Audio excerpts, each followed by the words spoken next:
Hello everyone, welcome to my channel. আশা করছি তোমরা সবাই খুব ভালো আছো। বন্ধুরা, আজকে আমি আবারও একটা নতুন খুব সিম্পল একটা রেসিপি নিয়ে চলে এসেছি। আজকের রেসিপি গরম গরম ভাত দিয়ে খেতে জাস্ট অসাধারণ লাগবে।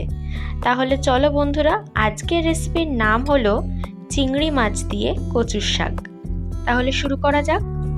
প্রথমে কড়াইয়ে তেল দিয়ে 5 থেকে 6 কোয়া রসুন থেতো করে দিয়ে দিচ্ছি। একটু ভাজা ভাজা হয়ে গেলে দুটো মিডিয়াম সাইজের পেঁয়াজ আমি কুচি করে কেটে নিয়েছি, ওটাও দিয়ে দিচ্ছি।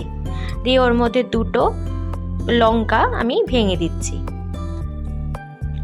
তারপরে ভালো করে নেড়ে চেড়ে নিতে হবে। নেড়ে চেড়ে পরিমাণ মতো লবণ আর হলুদ দিয়ে আবারও ভালো করে মিক্স করে নিচ্ছি।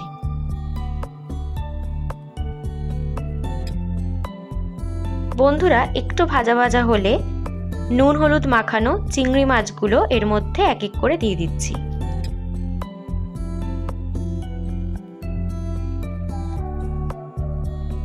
দেখো বন্ধুরা, চিংড়ি মাছগুলো একটু ভাজা ভাজা হয়ে এসছে। এবারে পরিমাণ মতো একটু জিরের গুঁড়ো দিচ্ছি, দিয়ে আবারও ভালো করে নেড়ে নিচ্ছি।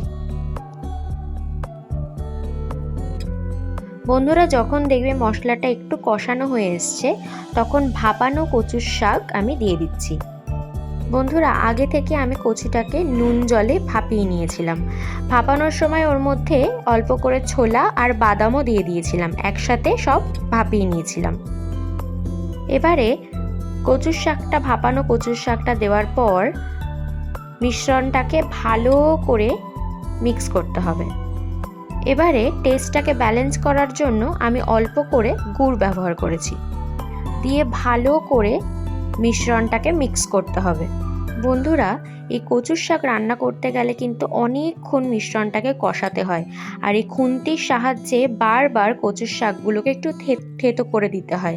তাতে কি হয়, অনেক তাড়াতাড়ি কষানোটা হয়ে যায়।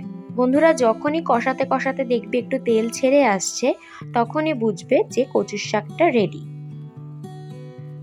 তাহলে দেখলে তো বন্ধুরা, কত তাড়াতাড়ি চিংড়ি মাছ দিয়ে কচুর শাকের এই রেসিপিটা তৈরি হয়ে গেল।